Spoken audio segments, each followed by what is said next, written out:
Good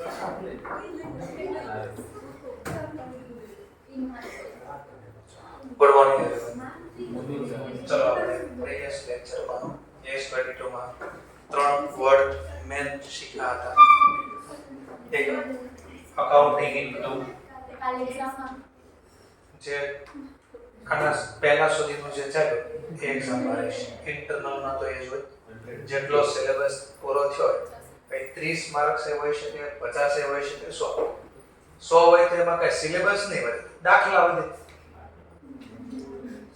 30 marks નો લો તો એક દાખલો હોય, 60 માર્ક્સ ના તો બે દાખલા હોય. કોર્સ કરીને હોય જ રહે. 50 ગણો તો બોલે 100 ગણો હોય, બોલે 30 ગણો. જનરલી 50 માર્ક્સ નો પહેલા રાખશું, એટલે 100 માર્ક્સ નો લખવામાં થોડી તકલીફ પડે. તો પહેલા શરૂઆત 50 થી કરશું, પછી વધતા જશું. ચાલો, જેટલો સિલેબસ ચાલ્યો છે ત્યાં સુધીનો રહેશે. વધારે થતું હોય તો કહી દેજો, તો આના પહેલાનો એક એસ કાઢી નાખશું. અને પહેલાનો એસ એટલે કયો? એસ 9 કયો? લીઝ. કહેતા હોય તો આ લીઝ નો રાખ, આની સિવાય બધું રાખ. લીઝ રવા દેવું છે, કમ્ફર્ટેબલ છે, કારણ કે મને ખબર છે બાકી બધી થિયરી છે, લીઝ માં દાખલા આવે છે. ચાલો, તો લીઝ પણ આપણે રાખશું. જો સિમ્પલ એક્ઝામ નું ટેન્શન નહીં લેવાનું કોઈ દિવસ. હંમેશા આપણી હાથમાં પ્રિપેરેશન. જેટલું ભણો, માની લો 3 એસ હરખા કરી લો તો બહુ થઈ. અત્યારે અમારો પર્પસ તમને બધું આવડે એનો નથી, પણ જે આવડે એ પરફેક્ટ આવડે એની પર્પસ છે મારો અત્યારે. કારણ કે એક્ઝામ માં તો બહુ વાર છે. એક એસ પરફેક્ટ શીખી લો ને અત્યારે, રોજ થોડા ભલે, પણ છેલ્લે દિવસે એક્ઝામમાં કોઈ ટેન્શન નહીં. પણ અત્યારે બધું વાંચશો ને પણ થોડું વાંચશો ને તો મનમાં એમ જ હશે, મને નથી આવડતું, અધૂરું છે. જે શીખો એ પરફેક્ટ શીખો, ભલે એક જ એસ પરફેક્ટ કરીને આવો. અત્યારે મારો પર્પસ, ફરીથી કહું છું, 100% આવડતું મારો પર્પસ અત્યારે છે જ. જે આવડે પરફેક્ટ આવડે એ પર્પસ છે. અને હું ખીજાવાનો નથી ભાઈ ઓછું આ લખ્યું તે લખ્યું, પણ જે કરીને લાવો એ કાલે પરફેક્ટ લાવો, જેનાથી મને આઈડિયા આવે એક્ઝેક્ટ કે જે શીખો છો એમાં કેટલું પ્રેઝન્ટેશન ફાવી ગયું તમે જે લખો એ છે. ઓકે, ચલો. તો અકાઉન્ટિંગ ફોર ટેક્સેશન માં 3 વર્ડ નો આપણે યુઝ કર્યો. તો મેં એક પહેલો પર્પસ આપણો હતો અકાઉન્ટિંગ ઇન્કમ. ચલો પાછું જોઈ લઈએ. અકાઉન્ટિંગ ઇન્કમ કોને કહેવાય? અકાઉન્ટિંગ ઇન્કમ તો કંપની એક્ટ 2013 પ્રમાણે જે આપણે પ્રોફિટ લોસ ફાઇન્ડ આઉટ કરી એવી ઇન્કમ ને કઈ ઇન્કમ કહેવાય? અકાઉન્ટિંગ. અને અકાઉન્ટિંગ ઇન્કમ ઉપર જે તમે ટેક્સ પે કરો છો અથવા ટેક્સ કેલ્ક્યુલેટ કરો, ટેક્સ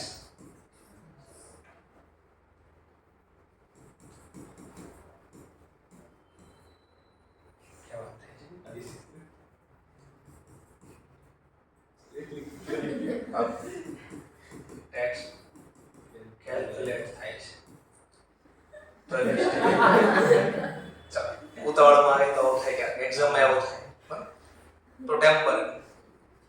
તો અકાઉન્ટિંગ, કારણ કે સીધો હોસ્પિટલ થી આવો છો એટલે થોડીક તકલીફ છે. ટેક્સ કેલ્ક્યુલેટ કરવાનું છે. તો ટેક્સ કેલ્ક્યુલેટ ને કયા નામથી બોલશો આપણે અકાઉન્ટિંગ ઇન્કમમાં? તો ટેક્સ એક્સપેન્સ. કયા નામથી બોલશો? Tax expense. બસ મેન શબ્દ આ છે.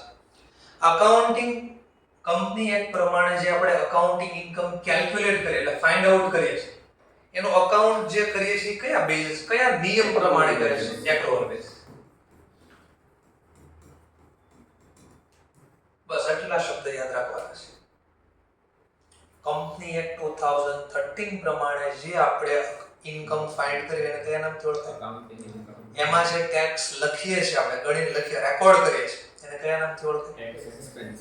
અને આ ટેક્સ આપણે જે અકાઉન્ટિંગ ઇન્કમ લખી, રેવન્યુ લખી, એક્સપેન્સ લખ્યો, એ કયા નિયમ પ્રમાણે લખી? એક્રોલ બેઝિસ. ક્લિયર? ચલો, પછી બીજો શબ્દ આપણે કાલે જોયો હતો આની સિવાય, ટેક્સેબલ ઇન્કમ. ચલો, ટેક્સેબલ ઇન્કમ કયા કાયદા પ્રમાણે ગણીએ છીએ આપણે? આઈટી એક્ટ 1961 પ્રમાણે. આમાં જે આઈટી એક્ટ 1960 પ્રમાણે આપણે જે ટેક્સ કેલ્ક્યુલેટ કરીએ છીએ એને કયા નામથી ઓળખીએ છીએ? તો કરંટ ટેક્સ.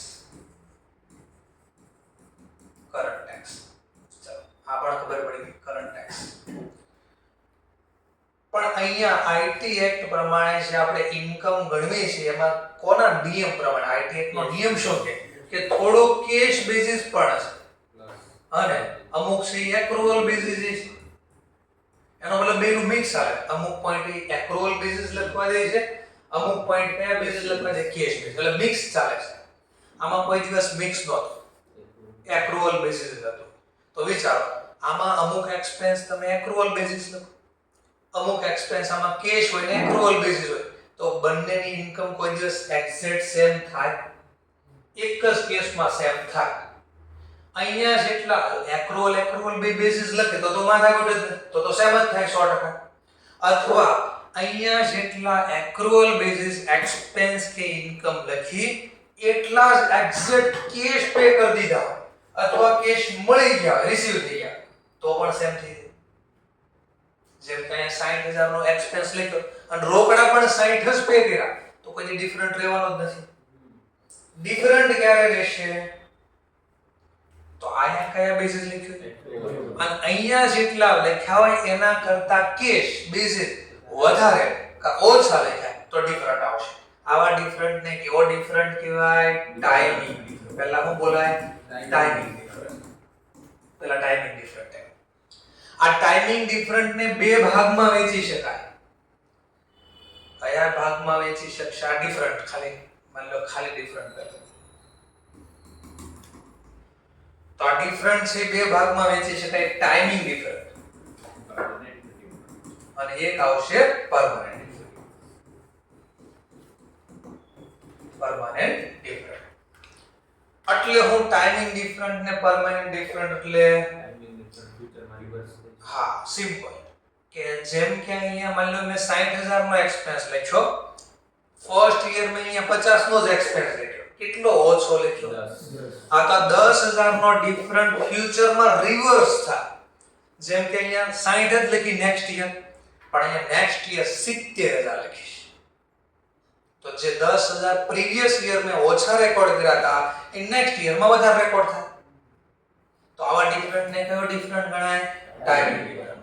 પણ જો પરમેનન્ટ ડિફરન્ટ કોને કહેવાય? પરમેનન્ટ ડિફરન્ટ હા તો એનો મતલબ સિમ્પલ. અહીંયા આજે લખ્યું, અહીંયા આજે નથી લખવાના, ફ્યુચર માં લખવાનું, કાલે નથી લખવાનું.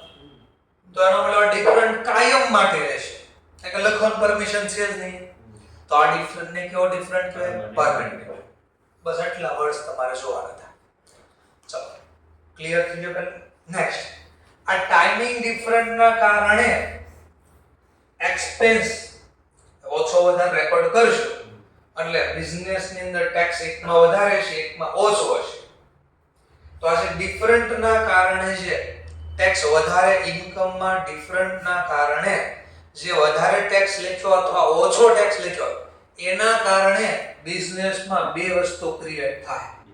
એક ડીટીએલ ડિફર્ડ ટેક્સ લાયબિલિટી અને એક ડીટીએફ ડિફર્ડ ટેક્સ એસેટ.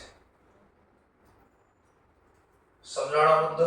તો કાલે જે શીખ્યો તે ચાર્ટના ફોર્મમાં આપણે લઈ લીધો કે આ એક્રુઅલ બેસિસ લખે છે, આ બંને બેસિસ લખે છે.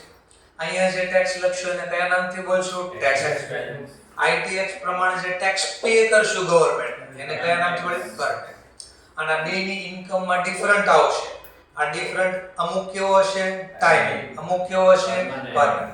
ટાઈમિંગ ડિફરન્ટના કારણે ટેક્સ વધારે કે ઓછો પે કરશો જેના કારણે જે બિઝનેસમાં ડિફરન્ટ ક્રિએટ થાય એને કયા નામથી ઓળખશો? ડીટીએલ અને DTF deferred tax liability deferred tax asset.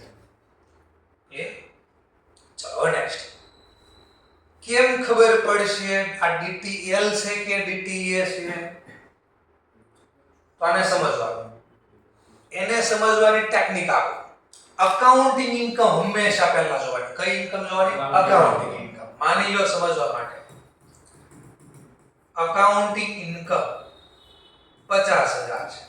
Tax પહેલાની ઇન્કમ 50000 અને આઈટી પ્રમાણે ટેક્સેબલ ઇન્કમ માની લો 60000 છે. રેટ છે 30%. 30%. આને સિમ્પલ હંમેશા પહેલા આપણે મેં કોઈથી તમને અકાઉન્ટમાં શીખવાડ્યું નહીં, આઈટી શીખવાડ્યું નહીં, હું તો તમને કંપની એક્ટ શીખવાડું. એટલે ઓલવેઝ પહેલા કંપની એક્ટ ને લઈ લેવાનું. કંપની એક્ટ પ્રમાણે મારે 50,000 ના 30% કેટલા પે કરવા જોઈએ? તો મારા પ્રમાણે 15 પે કરવા જોઈએ. પણ હું ગવર્નમેન્ટ ને જ્યારે ટેક્સ પે કરવા જાય તો ગવર્નમેન્ટ મારા પાસે કયા ઇન્કમ પર ટેક્સ માંગશે? ઈ કેટલી છે? 60,000 ના 18%. 60,000 ના 30% 18. તો સિમ્પલ વિચાર, મારે અકાઉન્ટ પ્રમાણે કેટલા પે કરવાના હતા અને મેં પે કેટલા કર્યા? વધારે ચૂકવા ઓછા? વધારે ચૂકવા એટલે એસેટ ક્રિએટ થાય. આજે વધારે ચૂકવા તો ભવિષ્યમાં એટલા ઓછા ચૂકવા. ભવિષ્યમાં ઓછો ખર્ચો થાય એનો મતલબ ડીટીએ ક્રિએટ થાય, એસેટ ક્રિએટ થાય. ભવિષ્યમાં બેનિફિટ મળશે. શું બેનિફિટ મળશે? કે રૂપિયા ઓછા ચૂકવીશ અથવા ભવિષ્યમાં બિઝનેસ ન કર્યો, બંધ કરી દીધો નેક્સ્ટ યર, તો મેં જે વધારે પૈસા ચૂકવ્યા હતા ગવર્નમેન્ટ કે લાવો રિફંડ લાવો, મેં જે પે કર્યા હતા એ પાછા આપી દો 3,000 એટલે મેં બિઝનેસ બંધ કરી દીધો. તો ફ્યુચરમાં આઈધર એક્સપેન્સ ઓછો પે કરવો પડે અથવા બદલામાં કે નવો બેનિફિટ, નવો એટલે રૂપિયા પાછા મળે. તો આવા પ્રકારને ડિફરન્સને કયા નામથી ઓળખાય? ડિફર્ડ ટેક્સ એસેટ. તો હંમેશા કોને સરખાવવાનું? અકાઉન્ટિંગ ઇન્કમ ને ટેક્સેબલ. તો આને હું આમ કહી શકું, આટલું આમ લખ્યું તો હવે એને આમ લખી શકું સાઈડમાં, એટલે સમજી શકાય. આ કઈ બી ઇન્કમ હતી? ટેક્સેબલ. હંમેશા પહેલા કોને લખવાનું? અકાઉન્ટિંગ. Accounting income. ચલો બોલો, બે સેમ હોય તો કોઈથી ડિફરન્ટ ક્રિએટ થાય નહીં, તો કોઈ ડિફરન્ટ નહીં.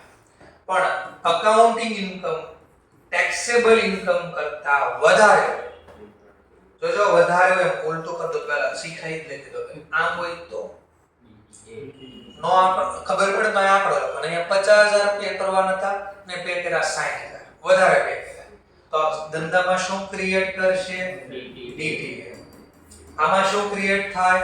નો ડિફરન્સ, નો ડિફર ટેક્સ. આમાં કોઈ ડિફરન્ટ ટેક્સ નો, આમાં ડીટીએ ક્રિએટ થાય. અકાઉન્ટિંગ ઇન્કમ વધારે હોય ટેક્સેબલ ઇન્કમ કરતા, ટેક્સેબલ ઇન્કમ, તો બિઝનેસમાં શું ક્રિએટ થાય? ડીટીએલ. ક્લિયર? તો એકલો ટ્રાન્ઝેક્શન જોવાના આપણે, એટલે બુકમાં 2-3 એક્સપેન્સ આપ્યા હોય આપણે, તો એકમાં ડીટીએ ક્રિએટ થાય, એકમાં ડીટીએલ ક્રિએટ થાય. Net all over. હવે બેલેન્સ શીટમાં આપણે જે લખશું ને, લખશું ત્યાં, ચાલો આ ડીટીએ ક્યાં લખ્યું બેલેન્સ શીટમાં? બેલેન્સ શીટમાં એસેટ સાઇડ કરન્ટ એસેટ ના ટાઇટલ નીચે લખાય, કરન્ટ એસેટ ના હેડિંગ નીચે લખાય. ડીટીએલ ક્યાં લખાય? બેલેન્સ શીટમાં લાયબિલિટી સાઇડ. કઈ બાજુ? Liability side. કયા ટાઇટલ નીચે? કરન્ટ લાયબિલિટી ના હેડિંગ નીચે લખાય. અને વિધિન 12 માં થાળી કરવાનું. એટલું ક્લિયર છે? ચાલો પણ આ ધ્યાનથી સાંભળો. અ બિઝનેસમાં શું થાય? આપણે સિંગલ પોઈન્ટ જોવા, સિંગલ અને ભાઈ નેટ કરી દેવાનું, જેમ કે સમજવા માટે. એક કેસમાં હું અહીંયા બનાવું છું, ટેક્સેબલ ઇન્કમ 50,000 છે અને એક કેસમાં અકાઉન્ટિંગ ઇન્કમ માની લો 60,000 છે. આવું થવાનું કારણ, ચલો આમાં મેં સેલરી લખી 40,000, આમાં મેં સેલરી લખી 60,000. ચલો ઓબ્વિયસલી એક્સપેન્સ વધારે હોય તો ઇન્કમ હોય ઓછી, તો મેં ઇન્કમ ઓછી. ચલો તો એક્સપેન્સ ના રીતે વિચારો કરજો, ગોખવાનું એક્સપેન્સ ના, જો અહીંયા મેં લખ્યું છે તમે સમજાવવા માટે. શું આવે એનું પરિણામ? શું પરિણામ? તો હું લખ્યું જરા ચેક કરો. એક્સપેન્સ ની રીતે જો, તો જો અકાઉન્ટિંગ પ્રમાણે એક્સપેન્સ વધારે છે ટેક્સેબલ અંદર, તો હું ક્રિએટ કરી ઓલ્ડ વિચાર. એક્સપેન્સ વધારે છે, કોનો વધારે? જોજો એક્સપેન્સ ટેક્સ નો, તો અકાઉન્ટિંગ નો એક્સપેન્સ કેવો છે? ઓછો, તો હું ક્રિએટ કરી ડીટીએલ ક્રિએટ કરી. શું ક્રિએટ? જોઈ લો, મારા અકાઉન્ટ પ્રમાણે કેટલા પે કરવાના હતા? 60000 ઉપર 30%, 18000. પણ મેં ઇન્કમ ટેક્સ ને 50 ઉપર 30% જ આપ્યા, ઓછા પે કર્યા. જો ઓછા, તો આજે ઓછા આપો તો ભવિષ્યમાં ગવર્નમેન્ટ પૈસા જવા દે માંગશે, ફ્યુચરમાં દેવાના છે પર લાયબિલિટી કહેવાય. તો અહીંયાથી ખબર પડે, જો એક્સપેન્સ અકાઉન્ટિંગમાં ઓછો તો ઇન્કમ વધે, ઇન્કમ વધે તો ટેક્સ વધારે દેવાનું થાય, વધારે દેવાનો છે તો લાયબિલિટી ક્રિએટ થાય. ઉલટો લોકો ઉલટું. હવે જો સમજવા માટે, સેલરી માની લો મેં અહીંયા ચૂકવી 70000, અહીંયા સેલરી મેં ચૂકવી માત્ર ને માત્ર 55000, 55000, જેના કારણે મારી ઇન્કમ, અકાઉન્ટિંગ ઇન્કમ મારી સમજવા માટે મેં લખી અહીંયા 40000 સમજવા માટે. અહીંયા ટેક્સેબલ ઇન્કમ આવી મારી, માની લો સમજવા માટે 45 લાખ, 45000 સમજ એપ્રોક્સ આંકડો લીધો છે. હવે વિચાર, આના કારણે ધંધામાં શું ક્રિએટ થાય? સિંગલ જવાબ. ચલો, આપણા પ્રમાણેના 30% કેટલા દેવા જોઈએ? 12. પણ અકાઉન્ટિંગ ઇન્કમ પ્રમાણે 30% લેખે મેં કેટલા આપ્યા? વધારે આપ્યા. વધારે આપી તો ક્રિએટ. પણ ઇન્કમ વધી, હું કામ પહેલા એ ચેક કરો ને. એક્સપેન્સ ઓછો લખ્યો છે, હા ઓછો લખ્યો, 70 ની બદલે 55 લખ્યો. તો આનો મતલબ જો ટેક્સેબલ ઇન્કમ તમારી વધે, વધે ક્યારે? એક્સપેન્સ ઓછો લખો. એટલે અકાઉન્ટિંગ કરતા ટેક્સેબલ એક્સપેન્સ ઓછો લખો. ઉલટું બોલો તો અકાઉન્ટિંગ એક્સપેન્સ વધારે હોય તો ધંધામાં શું ક્રિએટ કરે? ડીકે. આ સિંગલ દરેક દાખલાનો એક્ઝામ્પલ બનાવીને શીખવાનું એટલે ખબર પડે. જેમ કે આમાં હોય છે, હવે આમાં કોમન સેન્સ લગાવજો, લોજિક લગાવજો. એસેટ, અકાઉન્ટિંગ એસેટ શું છે? સર પણ મને આમાં ન ખબર પડે કોણ વધારે છે. તો નાના હતા ત્યારે શીખવાડે, જે બાજુ બે પાંખડા વધારે હોય એ મોટું કહેવાય.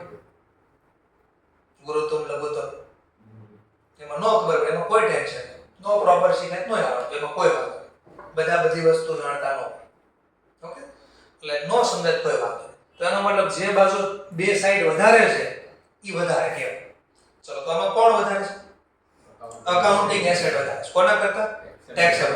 તો ધંધામાં શું ક્રિએટ થયો? ડીટીએમ. એસેટ ની રીતે વાત કરી. આને શેની રીતે વાત કરી? એસેટ. હવે તમે જ મનમાં વિચારો કઈ રીતે પોસિબલ થાય? આ નો સમજો તો આ ગોખી નાખ્યું કેવાય. હવે વિચારો કઈ રીતે હોય? આ મશીન ઉપર શું લાગે? મશીન એટલે એસેટ કે લાયબિલિટી? એસેટ.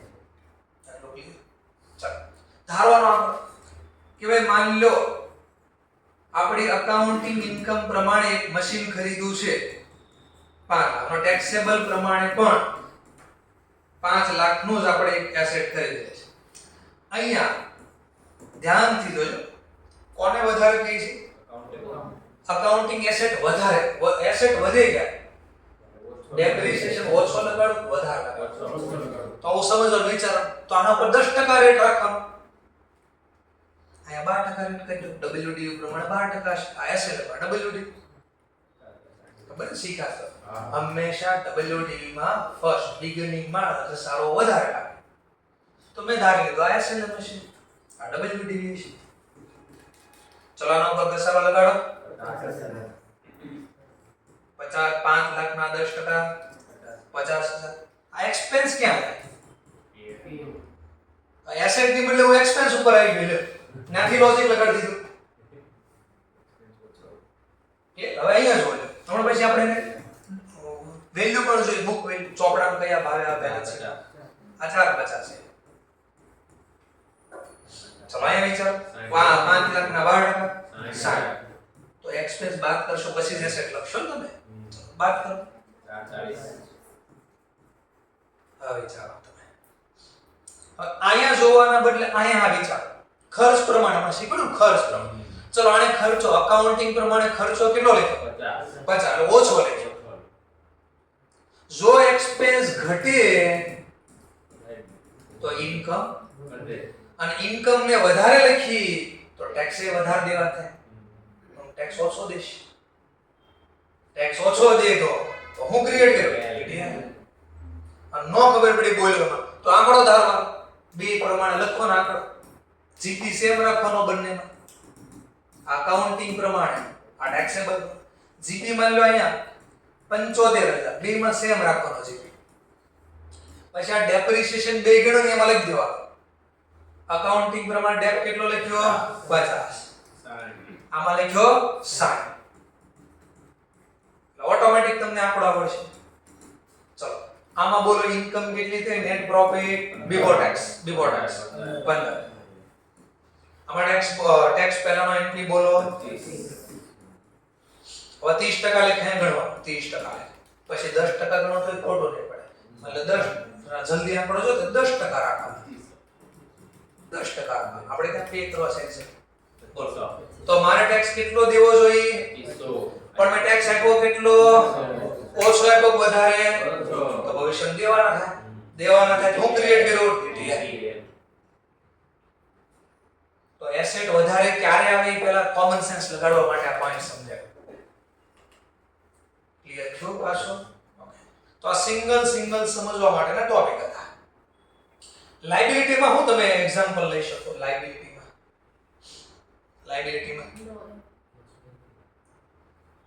તો તમે કાલે શીખવાડ્યું અહીંયા આપણે અકાઉન્ટિંગ પ્રમાણે કયા બેસિસ અકાઉન્ટ લખ્યા એક્રુઅલ બેસિસ. તમે ચૂકવવાના બાકી હોય જેમ કે ભાડું ચૂકવવાનું બાકી ક્યારે હોય કેશ એટલા પે કર્યા હોય તો સમજવા માટે અકાઉન્ટિંગ પ્રમાણે મેં કોઈ વ્યક્તિ ધારેલા 2000 માં કામે રાખ્યો 2000 ગુણ્યા 12 24 દેવાના મેં ચૂકવા 20 તો એક્સપેન્સ તો 24 પૂરો લખીશ જેમાં કેશ ને 20000 જ ચૂકવા છે અને ચૂકવવાના બાકી આઉટસ્ટેન્ડિંગ 4 એટલે એક્સપેન્સ તો 40 પૂરો લખાણો 24000 પણ રિયલ માં કેશ કેટલા રહી ગયા 20 અને આઉટસ્ટેન્ડિંગ તરીકે બેલેન્સ શીટમાં રહે ને આને વિચારો ઉલટો ટેક્સેબલ પ્રમાણે વિચારો ટેક્સેબલ માં કેટલો ખર્ચ લખાય કેશ કોન્સેપ્ટ પ્રમાણે તો કેશ કોન્સેપ્ટ પ્રમાણે ખર્ચો કેટલા લખે ટેક્સેશન વાળા 20000 એક્સપેન્સ પ્રમાણે વિચારો લાયબિલિટી ઓટોમેટિક સોલ્વ થઈ જાય. ક્લિયર થાય છે? ઓકે તો જો તો આના કરતામાં લાયબિલિટી તમારે જો લાયબિલિટી એક્સપેન્સ વિચારો લાયબિલિટી ઓટોમેટિક સોલ્વ થઈ જાય. તો બોલો કોના ઇન્કમ વધારે છે આને 24 ખર્ચ લખ્યો અને 20 ખર્ચ લખ્યો ખર્ચો વધે તો ઇન્કમ ઘટે તો એ 60000 થયા તો આ ઇન્કમ ખર્ચો ઓછો તો ઇન્કમ બધાની કરતા વધારે ધારવાનો કોઈ પણ અથવા એક્ઝેક્ટ બે વચ્ચેનો ગેપ રાખવાનો 64 સમજાવ લવાશો આના 30% કેટલા દેવા પડે આના 10% રાખો પાછો ઝડપથી તો ખોટો કેલ્ક્યુલેટર પાછો યુઝ કરવો પડે બધા ગણ્યા તો આપણને આવડતું 64 તો આ 64 દેવ કે ટેક્સ કેટલો દેવો જોઈએ તો આપણે ટેક્સ આપ્યો કેટલો વધારે આપ્યો કે ઓછો આપ્યો વધારે આપી તો હું ક્રિએટ થાય ડીટીએ લાયબિલિટી જો અકાઉન્ટિંગ પ્રમાણે લાયબિલિટી વધારે છે ટેક્સ કરતા તો ડીટીએ ક્રિએટ થાય. ક્લિયર થઈ ગયું?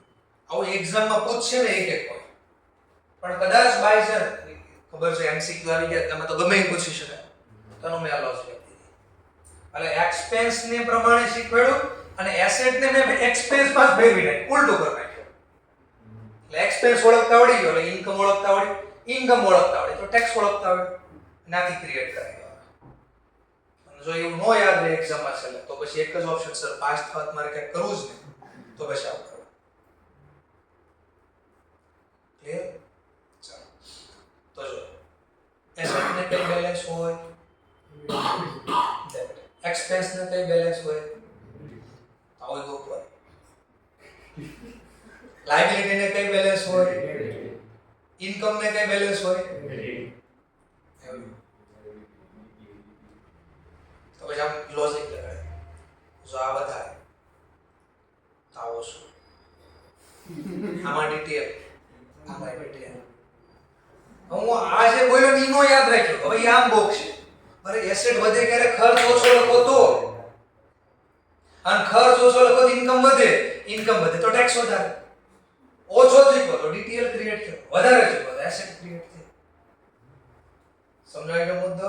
અલા આમાં બોક્સ આને ક્રોસ સંબંધ હોય કે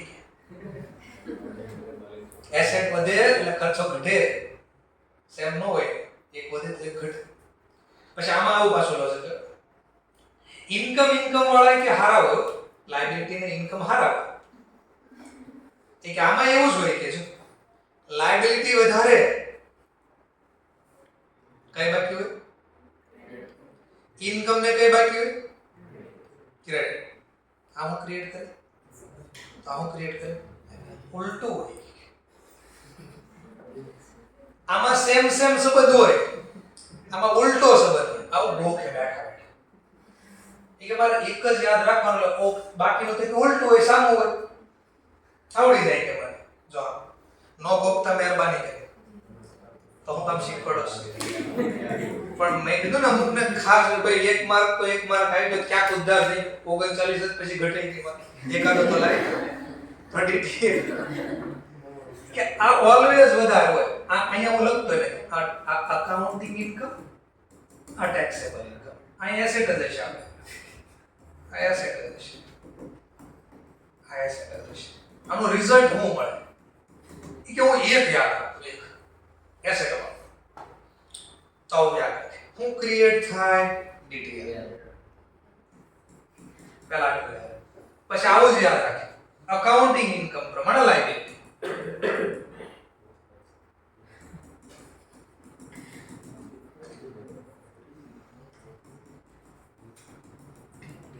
ચલો આવલા પછી એક યાદ રાખે, બે સેમ મળો. જો તો આમાં હું ક્રિએટ થયું ડીટીએલ,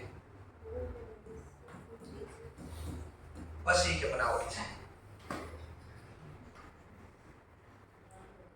એટલું યાદ રાખ. હવે આમાં લખે હું લખેલો, આને કઈ બેલેન્સ હોય, ડેબિટ. તો એક્સપેન્સ ને કઈ બેલેન્સ હોય,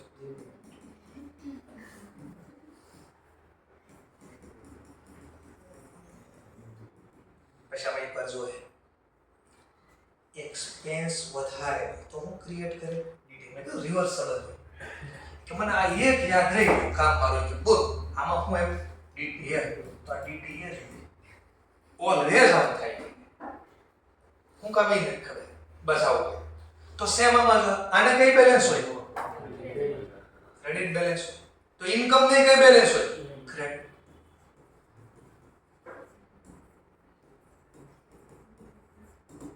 પાછું જો એકવાર ચેક કરી વેરીફાઈ કરી, ઇન્કમ વધારે, ઇન્કમ વધારે, આ શું હતું, તો એક રિવર્સ જ થાય ડીટીએલ.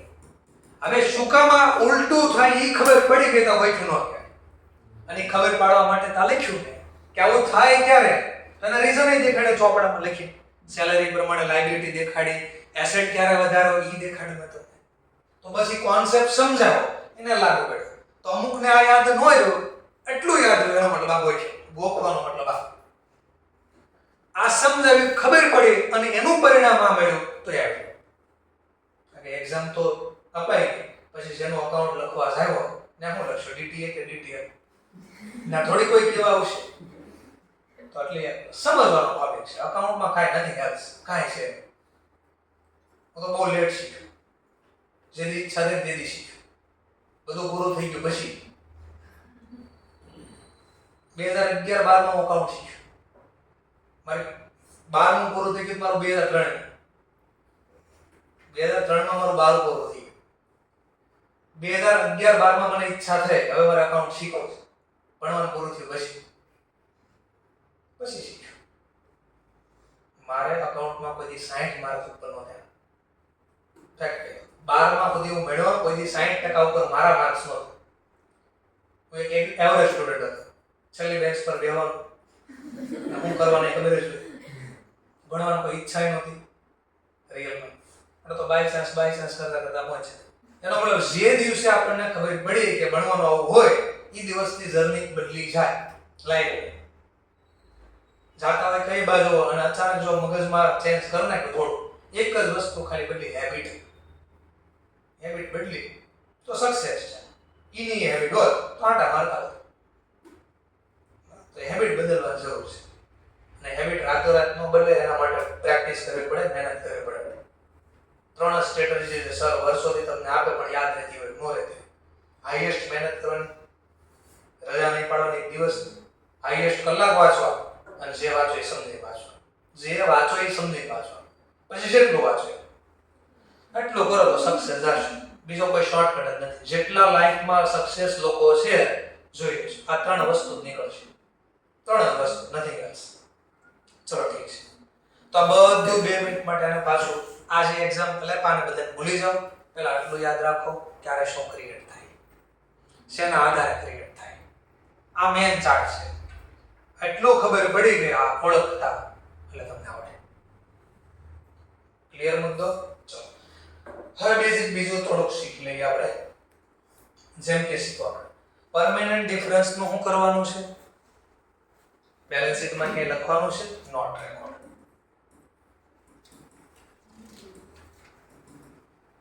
Financial statement.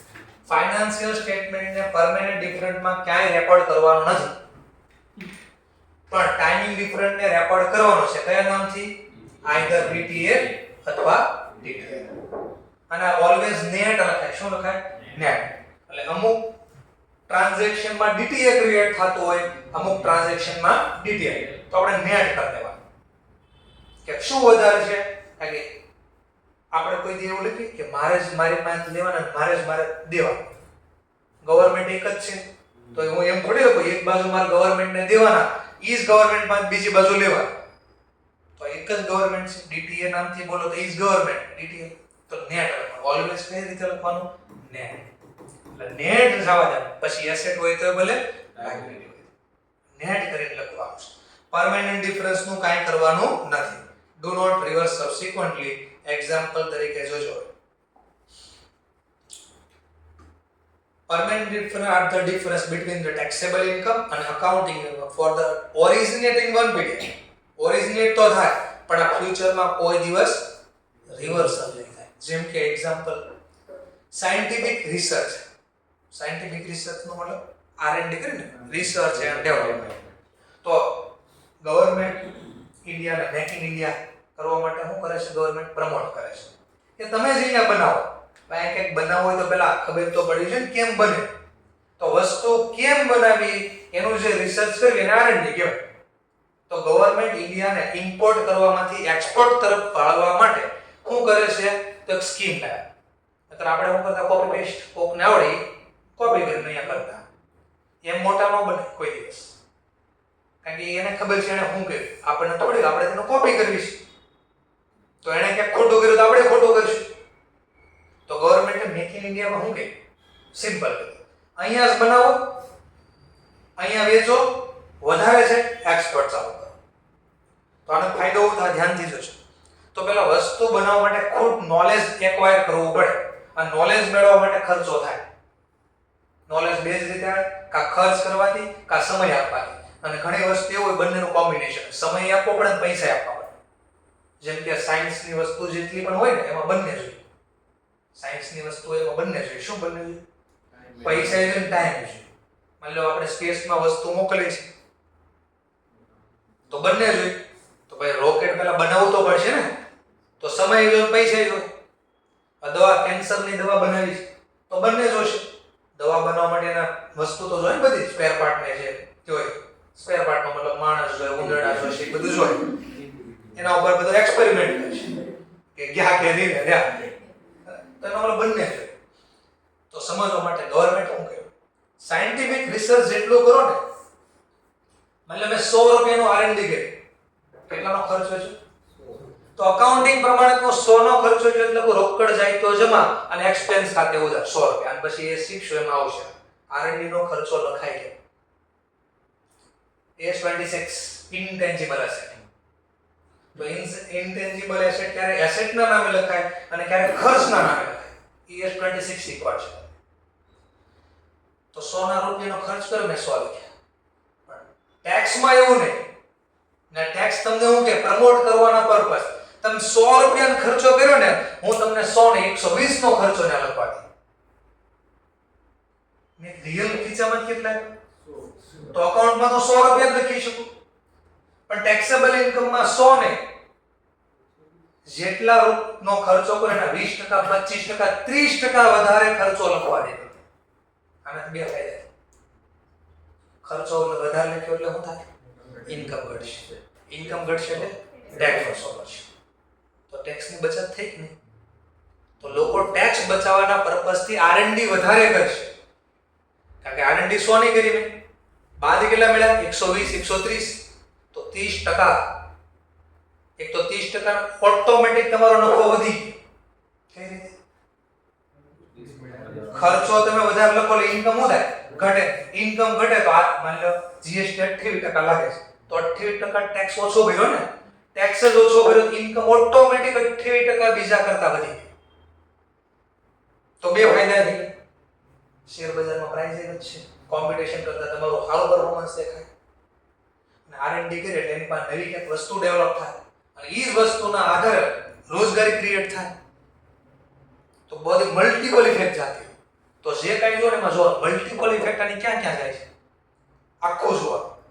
ખાલી એટલું બોલ્યો R&D અહીંયા 100, 130 ત્યાં પૂરું નહોતું, પણ આનું પરિણામ ક્યાં સુધી જાય, આવું બનાવ્યું શું કામ એ વિચારો. ઓકે, તો આવું થાય. હવે બોલો રિવર્સ થાય કોઈ નહીં? કેમ નો થાય રિવર્સ? વિચારો. કારણ કે અહીંયા તમે ખીચામાં કેટલા 100, તો હું ત્યાં 100 જ લખીશ. અહીંયા કેટલા બાદ મળ્યા? 130. બોલો 30 પછી ભવિષ્યમાં પાછા માંગવાની જ ગવર્નમેન્ટ નહીં. અને હું કોઈ દી 130 ખર્ચો જ નથી કરતો, તો 30 તો રિવર્સ થવાનું નથી. એટલે ડિફરન્ટ કાયમ રહે. કેવો ડિફરન્ટ રહેવા? પરમેનન્ટ. આ કાયમ ડિફરન્ટ રહેવા. આવી રીતે બીજું કીધું પેનલ્ટી. પેનલ્ટી અહીંયા મતો લખવા દે અકાઉન્ટિંગમાં. રોકડા ગયા એટલે મારે તો અકાઉન્ટમાં લખવું જ પડે. પણ ગવર્નમેન્ટ પેનલ્ટી ના પડે. 1 રૂપિયો નહીં લખવા દો. પેનલ્ટી તારી ભૂલ છે. જેમ કે ટેક્સ સમયસર ભરવો આપણી જવાબદારી ને, તે નથી પૈસા ભર્યા એટલે પેનલ્ટી નાખી છે. તો એ ખર્ચો લખવા જ ન દે કોઈ દિવસ. તો કાયમ માટે ઇન્કમ વધઘટ રહી ગઈ. આ ડિફરન્ટ. કેવો ડિફરન્ટ કહેવાય? પરમેનન્ટ. ટેક્સ હોલિડે, રજા. ટેક્સમાં રજા. ગઈકાલે આપણે રજા હતી, ખબર સોરી, ગઈકાલે સ્કૂલોમાં રજા છે નહીં, તો એને રજા હોય તો એ દિવસે ભણવાનું હોય નહીં, ન ભણવાનું. સ્કૂલની વાત કરું છું, ક્લાસીસમાં તો ચાલુ હોય છે. તેમ અહીંયા પણ ગવર્મેન્ટ આ સિસ્ટમ લાવી છે કે અમુક બિઝનેસને ગ્રો કરવા માટે સમય આપે. કોકને આજીવન સમય આપે, કોકને 2 વર્ષ, કોઈને 5 વર્ષ, કોઈને 10 વર્ષ. જેમ કે ફાર્મરને આજીવન, જે લોકો ફાર્મિંગ કરે, ખેતી કામ કરે, એની આવક ઉપર બધી ટેક્સ નથી લાગતો. એની આવક ઉપર બધી ટેક્સ લાગતો નથી. તો વિચારો ટેક્સ જ નથી લાગતો તો ડિફરન્ટ કાયમ રહે. જેમ કે અહીંયા ખર્ચા લખશું, ગવર્નમેન્ટ કે આ ખર્ચ ઉપર ટેક્સ ગણવાના જ નથી, તો ઇન્કમ બે અલગ રહે નહીં. તો એને રિવર્સ થાય જ નહીં. કારણ ગવર્નમેન્ટ ના પડે આજે નહીં તને ખર્ચ ઉપર ટેક્સ લે અથવા આવક ઉપર ફ્યુચરમાં ટેક્સ હોય. આવું ક્યાં હોય? નવા એક તો ફાર્મર એની લાઈફને થોડીક આગળ વધારવા માટે એ બરાબર નહીં. પણ એનો ગેરફાયદો છે ગવર્નમેન્ટ જે કરે ને એમાં લૂપ હોલ રાખે, જાણી જોઈને રાખતી એ મને નથી. લૂપ હોલ હોય. ગવર્નમેન્ટનો પર્પઝ હતો ફાર્મર છે, એમાં ફાર્મરમાં કયા લોઅર ગ્રાઉન્ડમાંથી આવે છે એની હેલ્થ થોડી પ્લસ એની ઇન્કમ થોડી વધારવા માટે. પણ એનો ગેરફાયદો લઈ જાય કોર્પોરેટ વાળા. એની લૂપ હોલ જાણતા હોય. તો આનો ફાયદો કોણ ઉઠાવે? મેકડોનલ્ડ વાળા, સ્વિગી વાળા. સ્વિગી કરતા તો બીજું કહો લેઝ વાળા. ફાર્મિંગ ચાલુ કરી દીધું ને, તો ફાર્મિંગ કર્યું ચાલુ, વસ્તુ ઉગાડી, એના ઉપર ટેક્સ લાગશે. રો મટીરીયલ ખુદ બનાવવા મળ્યા, ખુદ ફાર્મર બની ગયા. બોલો ફાર્મર બની ગયા તો ગવર્નમેન્ટને ખબર પડી. ગવર્નમેન્ટે કીધું નહીં આવું નહીં, આ કંપની જે આમ કરતા હશે એમ નહીં મળે, એને ટૂંકમાં ટેક્સ ભરવો પડે. પોતાના જ માણસો ભરે હાથે આલા પૈસા તું ખેતી કરે તાર પાંચ કરીશ, અલ્ટિમેટ છે તો આપણું જ ને. તો આવી રીતે કરે તો કરવાનો ફાયદો કંઈક અલગ હતો અને થયો ફાયદો ક્યાંક અલગ. ટૂંકમાં એજ્યુકેટ નથી ને ખેડૂત એનો ગેરફાયદો છે. એક્ઝિટ થોડા પ્લસ એજ્યુકેટની સાથે સાથે આ બધાના સમાન નથી, ગેરફાયદો. ક્લસ્ટરમાં કામ જ નથી કરતા. ક્લસ્ટર ભેગા ગ્રુપમાં કામ કરો બધું છે. જેમ કે એક ખેડૂતને અહીંયા ખબર છે 100% ખબર છે કે સુરતમાં આ વસ્તુ બધી વેચાઈ જાય એમ છે અને નાના કરતા વધારે ભાવ આવે. જે ઓલા વચ્ચે આડતિયા હોય એ શું કરે 10 રૂપિયાનો ખેડૂતને 10 રૂપિયા કેજી જ આપે. અહીંયા 50 રૂપિયા કેજીમાં વસ્તુ વેચાય. તો ખેડૂતને દેખાય છે સામે કે મારી પાસેથી વેપારી 10 રૂપિયામાં લઈ જાય છે અને સુરતમાં 50 રૂપિયામાં વેચે છે. તો ખુદ શા માટે ખેડૂત અહીંયા સુરતમાં બિઝનેસ નથી કરતો? તો ના બે ગેરફાયદા. એક તો પહેલા અહીંયા લાવવાનો ખર્ચો જ મોંઘો પડી જાય કારણ કે એટલી વસ્તુ જ નથી. બીજું ખુદ શું અહીંયા તો આવી નથી એકતો કારણ કે અહીંયા નકર સ્ટોલ નાખવા પડે, ગમે કે કરવું પડે. અને પોતાના છોકરાને એ લોકો લારી લઈને વેચવા મોકલવા નથી. તોનો ગેરફાયદો છે. તો બીજું થઈ શકે ને આખા ગામના બધા ખેડૂત ભેગા થઈ જાય, ફિક્સ કોસ્ટ વેચી નાખે ને ટ્રકમાં બધા નાખી દો પોતપોતાની વસ્તુ અને બધા ખેડૂત ભેગા થઈને એક વેન્ડરને સિલેક્ટ કરો. અહીંયા બધું ઈ જ વેચે, પોતાની લારી ખોલો. નાખી એક વ્યક્તિને મોકલે છે ભાઈ તારે આ બધું હેડમાં ધ્યાન રાખો તને તારો પગાર મળી જાય. તો વચ્ચે આડત્યા નીકળી જાય ને. આડત્યા 20% તો નફો રાખે ન રાખે? 20% નીચે કોઈ નફો ન કરે. 10% ગણો, ચલો 10%. તો ઓટોમેટિક 10% ઇન્કમ તો તમારી વધી ગઈ ઓલરેડી, આમદન જ વધી ગઈ. આવું કરો ને ભાઈ. પણ એના માટે આ ભેગું થવું પડે. અને ઈગો છે કાંઈ શીખે. ઈગો હટ ન થવો જોઈએ. ઈગો હટ છે તો પૂરું થઈ ભેગા જ ન થાય. થાય નહીં કોઈ દિવસ. ડોનેશન કાલે જોયું. ડોનેશન દાનને આપણે અકાઉન્ટિંગમાં લખીએ છીએ ચોપડામાંથી, રોકડા ક્યાં લખવા પડે. પણ ગવર્નમેન્ટ કોઈ ડોનેશનને લખવા દેવાની નથી. તો આ કયા એક્ઝામ્પલ હતા તમારા? બરાબર. કાયમ માટે ઇન્કમ ડિફરન્ટ રહેવાની છે તમારે. ક્લિયર? તો આનું કંઈ કરવાનું છે ને ચોપડામાં કોઈ અકાઉન્ટિંગ નથી. ચાલો જે બોલતા હતા એ લખીને આપો. અકાઉન્ટિંગ કોના ઉપર ગણીએ છે, એની કઈ ઇન્કમ કહેવાય, એના ઉપર જે ટેક્સ આપીએ એને શું કહેવાય. ઇન્કમ ટેક્સ પ્રમાણે જે ગણીએ ઇન્કમ એને કઈ ઇન્કમ કહેવાય, એના ઉપર ટેક્સ ભરવી એને કઈ નાખવું. અને બે ઇન્કમ અલગ અલગ હોય તો બે પ્રકારના ટાઈમિંગ ડિફરન્સના કારણે ધંધામાં ડીટીએલ કે ડીટીએ ક્રિએટ થાય. પહેલા ડિફરન્ટ કેટલા પ્રકારના? બે, ટાઈમિંગ અને પરમેનન્ટ. પરમેનન્ટ નો કાઈ નથી કરવાનું પણ ટાઈમિંગમાં બે ડિફરન્ટ ક્રિએટ થાય, ડીટીએલ ડીટીએ. ચલો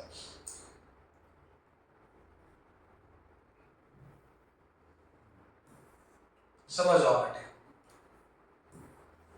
હવે ધ્યાનથી જો. માની લો મેં સેલ લખ્યો અહીંયા 5 લાખ, COGS લખ્યો એટલે ખરીદી, ઓપનિંગ, પરચેસ ને બધું બાદ કરે 4 લાખ. પછી મેં માની લો સેલરી ને ડેપ્રિસિએશન ને બધું લખ્યું 30 લાખ અને ડેપ્રિસિએશન 20 લાખ.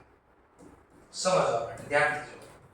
કેટલા નફો હોય તમારે? 50 નફાને કયા નામથી ઓળખે? અકાઉન્ટ પ્રમાણે લખો. અકાઉન્ટિંગ પ્રમાણે. અકાઉન્ટ કયા પ્રમાણે લખીએ આપણે? Company act 2030. તો 2030 પ્રમાણે જે નફો મળ્યો એને કયો નફો કહેવાય? Accounting income. આના ઉપર 30% ટેક્સ આપવાનો. બોલો 30% ટેક્સ 15,000. તો અકાઉન્ટિંગ ઇન્કમ ઉપર જે ટેક્સ ભય કરવી એને કયા નામથી ઓળખાય? Tax expense. ટેક્સ નો મારો ખર્ચ. પણ આપણને ખબર છે અહીંયા મેં જેટલા લખ્યા એની કરતા હું ગવર્નમેન્ટને વધારે આપું છું, ઓછા આપું છું. તો મિસમેચ ન થાય એના માટે મારે ટેક્સ એક્સપેન્સમાં ચોપડ કરવી પડી. શું ચોપડ કરવી પડી? ગવર્નમેન્ટને જે હું ટેક્સ આપી એને કયા નામથી? Current tax. અને બેની ઇન્કમમાં ડિફરન્ટ હશે તો ડિફરન્ટ ક્રિએટ થઈને હું બોલશું ડિફરન્સ ટેક્સ. પણ કયો ડિફરન્ટ ટેક્સ ક્રિએટ કર્યો? ડીટીએ પણ હોઈ શકે, ડીટીએલ પણ હોઈ શકે. તો બેમાંથી કોઈ પણ હોય, ડીટીએ હોઈ શકે અથવા ડિફરન્ટ ડિફર્ડ ટેક્સ એસેટ હોઈ શકે, લાયબિલિટી. આ પ્લસ એ હોઈ શકે, માઈનસ હોઈ શકે. આ પણ પ્લસ હોઈ શકે, માઈનસ હોઈ શકે. એક્સેટ લખો હોય. જો આ ઓરિજિનેટ થતો ફર્સ્ટ ટાઈમ ક્રિએટ થતો હોય તો DTA શું થાય માઈનસ, એટલે જ્યારે ઓરિજિનેટ થાય ત્યારે માઈનસ થાય. કરંટ ટેક્સમાં DTA શું કરે માઈનસ, ક્યારે ઓરિજિનેટ થાય. પણ જો આ જ વસ્તુ જ્યારે ફ્યુચરમાં રિવર્સલ થાય, રિવર્સલ, તો ડિફર્ડ કરંટ ટેક્સમાં DTA શું કરે પ્લસ. એવી રીતે જે ફર્સ્ટ ટાઈમ DTL જ્યારે ક્રિએટ થાય ત્યારે તો પહેલી વાર ડિફરન્ટ શરૂઆત થઈ હશે ને. જો DTL ઓરિજિનેટ થાય, ઓરિજિનેટ તો પ્લસ થાય, અને ફ્યુચરમાં જ્યારે DTL રિવર્સલ થાય, રિવર્સલ થાય ત્યારે શું થઈ શકે માઈનસ થઈ શકે. અને પછી પ્લસ માઈનસ કર્યા પછી જે જવાબ આવે કરંટ ટેક્સમાં એને કયા નામથી ઓળખશો આપણે? કરંટ ટેક્સમાં બે પ્લસ માઈનસ કર્યા પછી જે જવાબ આવે એને શું નામ આપશું? Tax expense 15000. સમજવા માટે કે કરંટ ટેક્સ 12000 હતો અને DTL ઓરિજિનેટ થયું 3000 તો 15000. તો 15 કઈ રીતે? તો લોકોને ખબર પડે કે મેં ગવર્નમેન્ટને કેટલા આપ્યા 12, અને ફ્યુચરમાં આપવા પડશે કેટલા 3, કારણ કે મારે 15 દેવાના હતા 12000 પાછા. આમ હોત તો દેવાના હતા 15 ને 17000 આપ્યા તો હું ક્રિએટ થયું DTL. જે વર્ષે ક્રિએટ થઈ હું કરે લેસ. લોકોને ખબર પડે કે ભાઈ મારો ખર્ચો તો 15 છે, ઇન્કમ ઉપર 15 નો ખર્ચો, પણ મેં ગવર્નમેન્ટને કેટલા દીધા 7, તો ફ્યુચરમાં મારે ઓછા દેવા પડશે, એટલે લેસ કર્યામાંથી. સમજાણો? તો આ રીતે પ્રેઝન્ટેશન આપવાનું આવે કે DTA માં ટેક્સ એક્સપેન્સમાં શું લખવાનું હોય? ટેક્સ એક્સપેન્સ કઈ રીતે બને? તો current tax plus or minus DTL. Tax એક્સપેન્સમાં current tax minus or plus DTL. તો કેમ આવું લખ્યું? તો એનો સમજે માઈનસ પ્લસ નો મતલબ જો ઓરિજિનેટ થતું હોય તો DTA ફર્સ્ટ યરમાં શું થાય માઈનસ. તો એ શોર્ટમાં તમારે લખવું હોય તો લખી શકાય ઓરિજિનેટ પ્લસ માઈનસ ની નિશાની છે, અને પ્લસ થયું એનો મતલબ શું છે? રિવર્સલ. DTA રિવર્સલ થાય તો પ્લસ થાય, DTA ઓરિજિનેટ થાય તો માઈનસ. એટલે મેં કેમ અહીંયા લખ્યું બાજુ એવું લખી શકો તમે. તો માઈનસ ની સાઈન નીચે લખી શકો અહીંયા તમે ઓરિજિન, પ્લસ ની સાઈન નીચે લખી શકો DTA માં રિવર્સલ. સમજે છે મુદ્દો? શોર્ટમાં યાદ રાખી દે. તો DTL માં શું હોય? તો DTL પ્લસ નો મતલબ શું? DTL નો મતલબ પ્લસ ઓરિજિન. તો DTL માં પ્લસ ની નીચે તમે લખી શકો આનો મતલબ શું? ઓરિજિનેટ. તો સર આ શું તો ઓર, તો ઓર નો મતલબ બે માંથી એક હોય, કાં પ્લસ થતો હશે કાં માઈનસ. એટલે આનો મતલબ ઓરિજિનેટ નથી, ઓર બે માંથી એક હશે, બંને થોડી હોય એક. આ પહેલા શું નેટ લખવાનું, બંને નથી લખવાનું. તો આ માઈનસ નો મતલબ DTL માં માઈનસ નો મતલબ તો આ નીચે એરો મારી લખી શકાય રિવર્સ. ક્લિયર? ઓકે. અથવા એટલે કે આ બે માંથી એક કા રિવર્સલ થતું હોય કા ઓરિજિનેટ. ચાલો, જેમ કે હવે તમારે મને આ દાખલામાં ટેક્સ કેલ્ક્યુલેટ કરીને આપવાનું છે, અને ટેક્સ કેમ લખવાનું એ મેં સમજી દો. આ એક્ઝામ્પલ છે તો જેવું ખબર પડે બસ એટલું છે. નાની નાની બે થિયરી છે.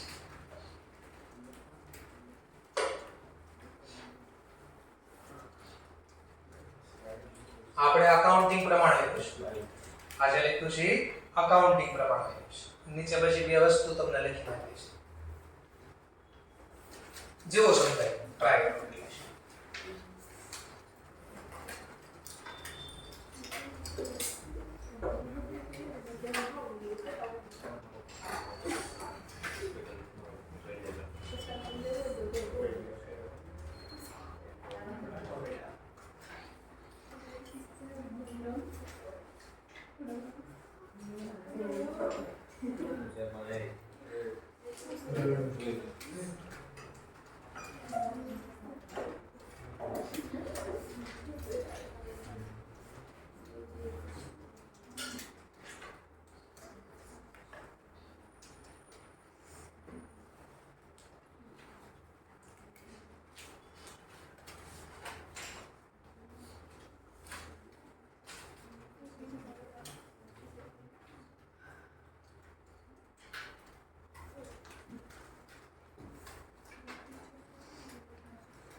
ટેક્સ ને આમ as per S22 ટેક્સ આ રીતે દેખાડવાનો હોય તો કે છે as per S22 પ્રમાણે ટેક્સ લખીને દેખાડો કેટલો હોય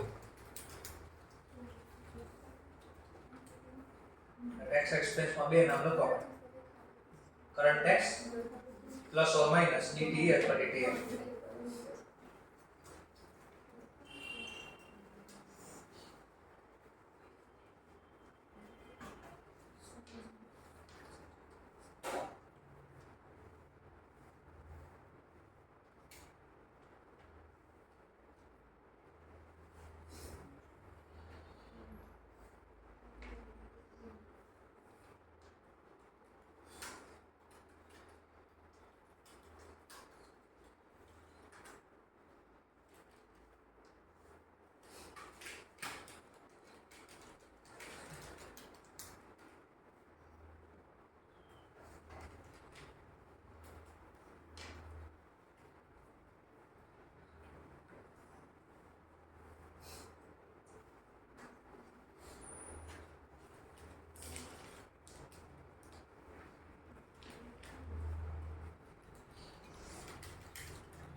करंट टैक्स में હું લખશું આમ લખવું પડે છે કરંટ ટેક્સ કેટલો લખશું 1800 પછી DTA કે DTL કેટલા 2400 પ્લસ કે માઈનસ પ્લસ ટોટલ ટેક્સ એટલે ટેક્સ એક્સપેન્સ કેટલો લખશું 21000 ચલો એક જવાબ આવે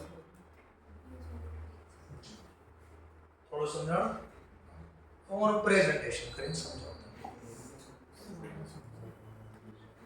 જેને લખાવ્યું જોઈ લો અને બાકી છે સાથે લખીશું તો સૌથી પહેલા એને જે લખ્યું એ લખવાનું અને ફાઇનાન્શિયલ સ્ટેટમેન્ટ હવે વર્ટિકલ ફોર્મમાં બનાવી છે તો રેવન્યુ ફ્રોમ ઓપરેશન આ રેવન્યુ ફ્રોમ ઓપરેશન નો મતલબ છે રેવન્યુ ફ્રોમ ઓપરેશન નો મતલબ શું થાય છે તો આપણે લખવાનું રેવન્યુ ફ્રોમ ઓપરેશન આનો કાઉન્સમાં મતલબ લખી દઉં છે ટોટલ છે કેટલું છે આપણી પાસે 2 લાખ તો આ 2 લાખ પછી રેવન્યુ કરી તો અને ખરીદીની વસ્તુ થઈ છે ને તો CO છે આ COGS નો મતલબ કોસ્ટ ઓફ ગુડ સોલ્ડ કેટલા રૂપિયા છે 80 લેસ કરો ચલો પછી આમાંથી બીજો ખર્ચો છે એમ્પ્લોય બેનિફિટ આ એમ્પ્લોય બેનિફિટ નો મતલબ થાય સેલરી આપો વેજીસ આપો લીવ ઇન્કેશમેન્ટ આપો એને મે પ્રોવિડન્ટ ફંડ ના કન્ટ્રીબ્યુટ કરો ટૂંકમાં એના એમ્પ્લોય ને મે જે પૈસા ચૂકવે બધું આવી એમ્પ્લોય ના નામે મે કાઈ પણ ખર્ચો કર્યો એને એક્ઝામ માં કયા નામથી બોલાય એમ્પ્લોય બેનિફિટ ચલો તો સમજવા માટે સેલરી કાઉન્સમાં લખી દો બરાબર વેજીસ આને કઈ એનો માની લો સમજવા માટે એનો કઈ પીએફ માં મે કઈ કન્ટ્રીબ્યુટ કરીને આપ્યો અથવા ફોર એક્ઝામ્પલ બોલો તો સમજવા માટે મેડિકલ નો એનો ઇન્સ્યોરન્સ માં મે કઈ ખર્ચો ચૂક્યો સ્ટાફ નો ઇન્સ્યોરન્સ મે ચૂક્યો તો એમ્પ્લોય ને લગતો મે કઈ કર અથવા તો એનો લીવ ઇન્કેશમેન્ટ બીમાર પડી ગયો અથવા રજા ઉપર છે કામ નથી આવતો છતાંય હું પૈસા આપું છું અને લીવ ઇન્કેશમેન્ટ કે લીવ એટલે રજા ઉપર છે છતાંય હું ખર્ચો આપું બીજું નામ તો બોનસ દિવાળી કોઈ કામ કરે છે પણ દિવાળીમાં પૈસા મળે તો બોનસ લીવ ઇન્કેશમેન્ટ ચલો 30000 સોરી 80000 અને COGS એમ્પ્લોય બેનિફિટ 30000 ચલો પછી ડેપ્રિસિએશન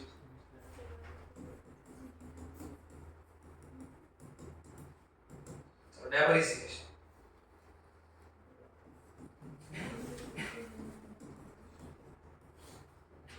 depreciation 20000 ચલો આ જે જવાબ મળ્યો એકાઉન્ટિંગ ઇન્કમ મળી મને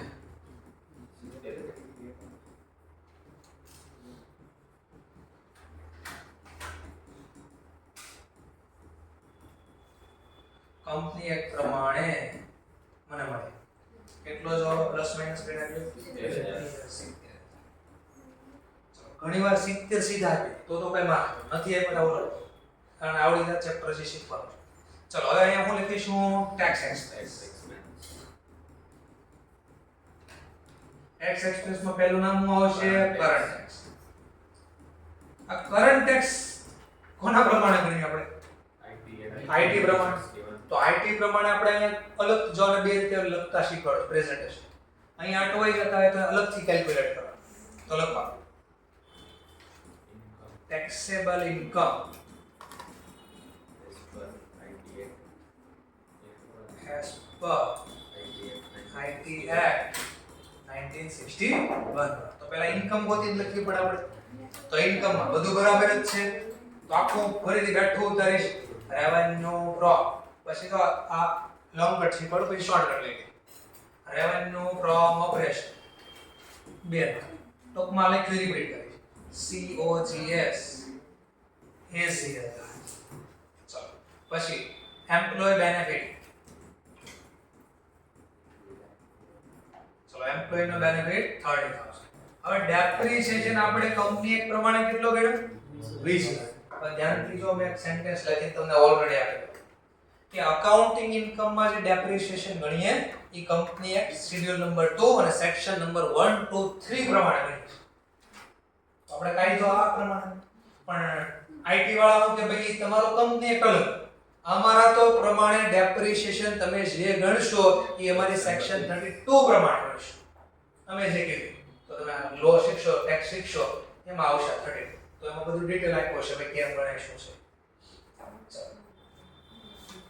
તો આઈટી પ્રમાણે ડેપ્રિસિએશન કેટલો ગણવાનું કે 38. તો માત્ર 28,000 લખો પડે ડેપ્રિસિએશન. Dep IT Act નો લખ્યું હોય તો સેક્શન લખવાનું તો ખાલી જોડે IT Act. ચલો હવે જે ઇન્કમ મળશે કે ઇન્કમ મળે ટેક્સેબલ. બોલો ટેક્સેબલ ઇન્કમ 62. તો આ મળી ગયો. કરંટ ટેક્સ કેટલા ટકાનો રેટ આપ્યો? 30%. તો આપણે અહીં ગણતરી દેવાની કે ભાઈ ટેક્સેબલ ઇન્કમ કેટલી છે? 62,000. ક્યાંથી લેવા 62,000? તો કાઉન્સમાં લખવાનો વર્કિંગ નોટ 1 કે અમારે વર્કિંગ નોટ 1 હતું પણ ટેક્સેબલ ઇન્કમ કેટલી ત્યાં દેખાય અને એના ઉપર મલ્ટીપ્લાય કરવાના 30%. બોલો 1800. તો 18,600. ક્લિયર મુદ્દો થઈ ગયો એટલો. ચલો હવે DTA કે DTL કે કઈ નહીં તો એના માટે ઇન્કમ તો બે અલગ અલગ સામે દેખાય તો DTA કે DTL આવશે. કેટલા? તો આની પહેલા આમ હશે 70,000 ઉપર 30% ટેક્સ નોટ. તો 21,000 ગણવાના હતા આપણે ગણ્યા કેટલા? કેટલા ઓછા બે ગયા? 2400. તો 2400 તો પહેલા લખી નાખશે ઓર લખી નાખશે બસ DT અને પ્લસ. હવે L લખો કેવા તો આને સમજવા માટે તો મારે અકાઉન્ટિંગ ઇન્કમ પ્રમાણે મારે ટેક્સ કેટલો દેવાનો અને આપ્યો કેટલો ઓછો આપ્યો તો ઓછો આપ્યો ભવિષ્યમાં દેવાના થશે તો લાયબિલિટી ડીટીએલ ક્રિએટ છે. આ બેનો સરવાળો આઉટર કોલમ આપણે પ્રેઝન્ટેશન આપ્યું 21,000. ચલો હવે જે જવાબ મળ્યો એ net profit after tax 49,000.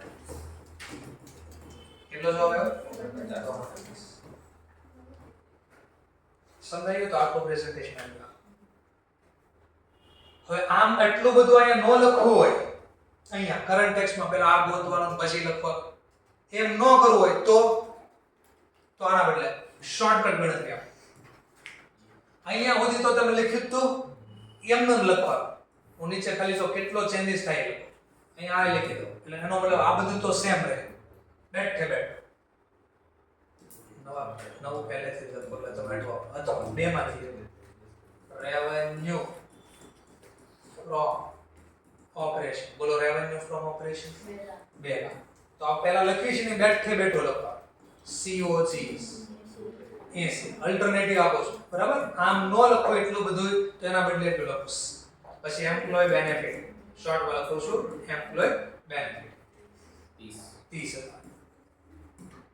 Depreciation એ બેઠો લખવા કોઈ ચેન્જીસ નહીં. અકાઉન્ટિંગ પ્રમાણે 20,000.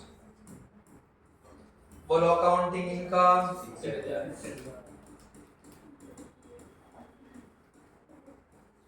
તો એનો મતલબ અહીંયા સુધી બેમાં સેમ પ્રેઝન્ટેશન થઈ ગયું. ચેન્જ હું કરવાનો ઈ પડશે. ચલો તો પહેલા એને કે કરંટ ટેક્સ. તો કરંટ ટેક્સ માં સોરી પહેલા ટેક્સ એક્સપેન્સ તો પહેલા હું લખીશું અહીંયા ટેક્સ એક્સપેન્સ માં કરંટ ટેક્સ. આ કરંટ ટેક્સ માટે તમારે શું જોઈએ? Taxable income. તો ટેક્સેબલ ઇન્કમ હું કેમ ગોતું છું? જો આ કેટલા લખ્યા છે? તો 62 કેમ લાવું છે? બરાબર. અકાઉન્ટિંગ ઇન્કમ બેની ઇન્કમમાં ફરક હોવાનું મેઇન કારણ શું છે? ડેપ્રિસિએશન. તો 70000 ગોતતી વખતે મેં ડેપ્રિસિએશન અકાઉન્ટિંગ પ્રમાણે કેટલા લખ્યા? 20. અને શું કર્યા હતા? માઈનસ. નીલકમ નાખો પ્લસ કેટલા? 20000. અને મારે તો ટેક્સ પ્રમાણે કેટલા લખવાના હતા? સોરી 30000 20 મારે ટેક્સેબલ ઇન્કમ પ્રમાણે 28 લખવાનું. તો 62000 ઓટોમેટિક થઈ જશે. આને મલ્ટીપ્લાય કરી દો 30%.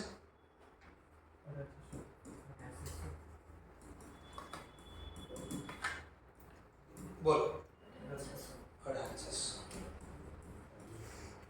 થઈ ગયું. સમજાણો મુદ્દો? આ મેં આખું લખ્યું અને પછી આ 62000 માં યાર વર્ક કર્યો અને મેં કીધું એટલું બધું હું કામ લખું?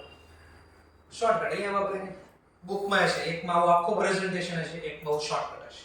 તો મેં બંને સમજો. ચલો પછી પહેલું તો નોર્મલ થઈ ગયો dt પ્લસ કઈ રીતે? તો 70000 માં 30% 19 70000 21000. ચલો દેવાના હતા 21000 અને 18600 બાકી કેટલા બાકી? 24 ક્લિયર મુદ્દો? પાકો છે? બધી છે ક્લિયર થઈ ગયું.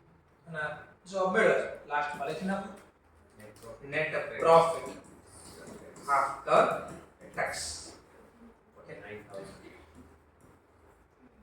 તો બંને પ્રેઝન્ટેશન મેં તમને અહીંયા બતાવ્યું.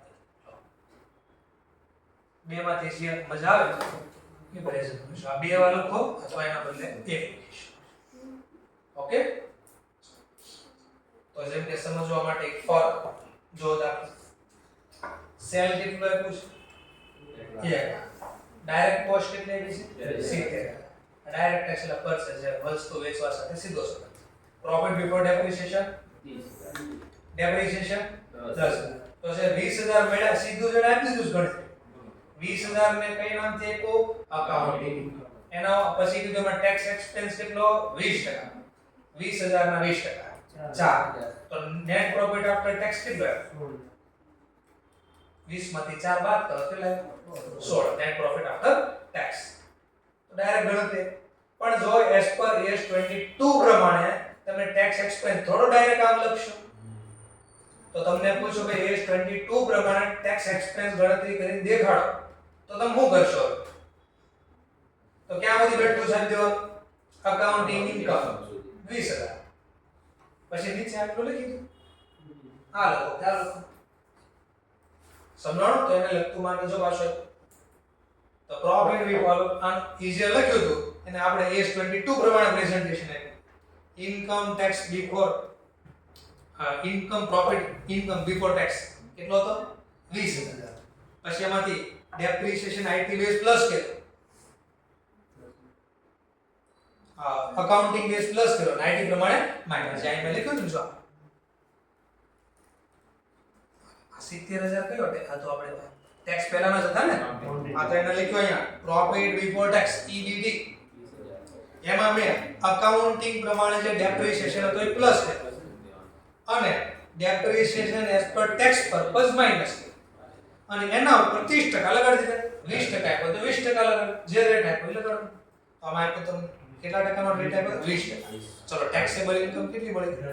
18000 ના 20%. તો મારે 3600. દેવાના હતા કેટલા? 4000. આપ્યા કેટલા? કેટલા ઓછા આપ્યા? તો 400 ઓછા આપ્યા એટલે એનાથી ગ્રીડ કરી DT. સમજાય? તો આ જે રીત હતી એને સમજાવવા માટે આમ લખ્યા. એટલે મેં આ કોઈ દાખલો નહોતો, આ મેં જે લખ્યું એનું પ્રેઝન્ટેશન સમજાવ્યું. બે રીતે તમારા પાસે આલ્ટરનેટિવ છે. ક્લિયર?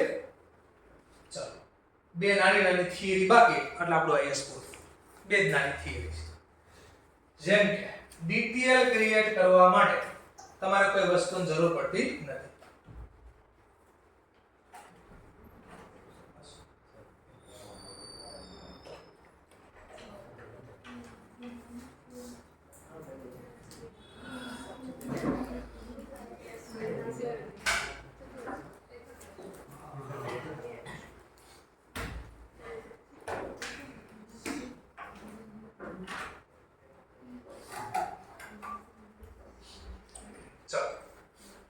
ફરીથી ધ્યાનથી સાંભળો. ડીટીએલ ક્રિએટ કરવા માટે એટલે કે લખવા માટે તમારે કાંઈ ચેક કરવાનું નથી. મતલબમાં ડીટીએલ આવી ગયો તો સીધું ચોપડામાં લખી દેવાનું, કાંઈ ચેક કરવા જવાનું નથી. પણ જો ડીટીએ ક્રિએટ થતું હોય તો ડીટીએ સીધો કોઈથી ચોપડામાં લખી ન શકાય. ડીટીએ લખવું હોય, ક્રિએટ તો થઈ ગયો ડીટીએ, પણ ડીટીએ બેલેન્સ શીટમાં સીધું ન લખાય. એના માટે તમારે સર્ટેનિટી જોઈએ, આવકનો પુરાવો જોઈએ. સર્ટેન એટલે ખાતરી કે ભાઈ ટેક્સ ભવિષ્યમાં દેવાના ક્યારે થાય, ટેક્સ ગવર્નમેન્ટને આપવું ક્યારે, પ્રોફિટ થાય કે લોસ થાય. તો મારે ગવર્નમેન્ટને પહેલા પ્રૂવ કરવું પડે કે ભાઈ ભવિષ્યમાં મારે નફો થવાનો છે અને નફો થાય ત્યારે હું તમને ટેક્સ ઓછો આપીશ, કારણ કે હું અત્યારે આપી દીધો છે. તો ફ્યુચરની મારી પાસે ઇન્કમનો પ્રૂફ માંગે કે ભાઈ તાર પાસે ડીટીએ રિવર્સલ થાય એવું ક્યારે ક્રિએટ થાય. તો બે પ્રકારની સર્ટેનિટી માંગે. એક તમારી પાસે રીઝનેબલ સર્ટેનિટી માંગશે અને એક તમારી પાસે વર્ચ્યુઅલ સર્ટેનિટી માંગશે. આવો શબ્દ આવ્યો તો વર્ચ્યુઅલ, કાલે મેં કીધું ન કીધું તો પાછું બધું. ચલો તો ધ્યાનથી જાઓ. ડીટીએ ક્યારે ક્રિએટ થાય પહેલા મને એ કહો. ડીટીએ ક્રિએટ ક્યારે થાય? અકાઉન્ટિંગ ઇન્કમ વધારે હોય કે ટેક્સેબલ ઇન્કમ વધારે હોય? ફરીથી ટેક્સેબલ. ટેક્સેબલ ઇન્કમ વધારે હોય અકાઉન્ટિંગ કરતા તો શું ક્રિએટ થાય? ડીટીએ. આટલું તો પહેલા ક્લિયર થઈ. હવે બીજો ધ્યાનથી સાંભળો. ખર્ચ વધારે ઓછો હોય ક્યારે? ઇન્કમ વધારે ઓછી ક્યારે હોય? કોઈમાં ખર્ચ વધારે લખ્યો હોય, કોઈમાં ખર્ચ ઓછો લખ્યો. આવું હશે? બે ઇન્કમ વધઘટ ક્યારે થાય? એક ખર્ચ વધારે લખતો હશે, એક ઓછો લખતો, તો જ ડિફરન્ટ આવે ને પહેલી વાત. તો ડિફરન્ટ ના કારણે હું ક્રિએટ થયું? ડીટીએ. બસ હવે મારો ક્વેશ્ચન સિમ્પલ. આ ડીટીએ ચોપડામાં લખાય ક્યારે? તો મારે પહેલા ચેક કરવું પડે કે આ જે ડિફરન્ટ આવવાનું કારણ શું છે. બેની એક્સપેન્સમાં ડિફરન્ટ શેના કારણે આવે છે? જો ડિફરન્ટ આવવાના બે મેન કારણ મળ્યા તમને, ટાઈમિંગ ડિફરન્ટ, ડીટીએ આવવાના બે કારણ કે ડીટીએ ક્રિએટ થવાનું કારણ છે એકમાં ખર્ચ વધારે, એકમાં ઓછો. કયો ખર્ચ? તો કે પ્રિલિમિનરી એક્સપેન્સ. પ્રિલિમિનરી એક્સપેન્સ એટલે ધંધો સ્ટાર્ટ કરવા માટે પહેલા કે ખર્ચ, જેમ કે કંપની લિસ્ટ કરેલી હોય તો શું કરવું પડે? આઈપીઓ લાવી તો એડ આપવી. આપણે ક્યાં એડ આપવી? ટીવીમાં આપી, ન્યૂઝપેપરમાં, પછી રોડ ઉપર જોશો તો બેનર લગાડેલા હોય. પ્લસ તમારે આઈપીઓ લાવો પરમિશન જોઈએ. કોની પરમિશન જોઈએ? સેબીની જોઈએ. સેબી પહેલા કોની પરમિશન જોઈએ? સેબી સિવાય એની સિવાય કોની પરમિશન? ગવર્નમેન્ટની જોઈએ. પછી આ શેર હોલ્ડર ખુદ એજીએમ માં એગ્રી થવા પડે ને પહેલા, જો એક્ઝિસ્ટિંગ હશે બોર્ડ ઓફ ડિરેક્ટર અથવા તો જેનો પ્રમોટર છે ખુદ પહેલા જેણે બિઝનેસ સ્ટાર્ટ કર્યો છે. તો બોલો આ ક્યાં મીટિંગો ક્યાં કરશે? ઘરે બેઠા નહીં. એજીએમ બોલાય તો કોઈ વ્યવસ્થા હશે. આ લોકોની એજીએમ ક્યાં હોય જરા સર્ચ કરશો. 5 સ્ટાર હોટલમાં હોય, બરાબર છે. તો એક શેર લઈ લેવાનો, નિમંત્રણ મળે તમને અને રાવણ પછી 700 1000 1500 વાળે લીધો તમારું માન સન્માન કરે. આવો મહેમાન આવો. એક શેર હોય તો એજીએમ માં પાર્ટિસિપેટ કરી શકો, બરાબર? એમાં કોઈ વાંધો નથી. ચાલો તો સમજો આ બધા ખર્ચા છાપે નહીં. તો આ ખર્ચને ધંધો મેં એઝ એ બિઝનેસ કંપની તરીકે સ્ટાર્ટ કરતા પહેલા અથવા લિસ્ટ કરતા પહેલાનો જે ખર્ચો છે અને કેવો ખર્ચો થાય? Preliminary expense. તો આ પ્રિલિમિનરી એક્સપેન્સ ને અકાઉન્ટમાં હું એક વર્ષમાં બધો માંડી વાળું હોય તો માંડી વાળી શકું. એટલે હું કરીશ, માની લો 1 લાખ નો ખર્ચો થયો તો અકાઉન્ટમાં 1 લાખ પૂરા રાઇટ ઓફ કરી દે. એટલે એક્સપેન્સ ને જમા કરી દેશ પીએનએલ ખાતે, ઉધાર કરી દેશ. ખર્ચો લખાય ક્યાં? પીએનએલ. તો 1 લાખ પૂરેપૂરો મેં પીએનએલ માં લખી નાખ્યો. કોના પ્રમાણે? અકાઉન્ટ. ટેક્સ પર્પસ થી જોઈએ એમ નહીં.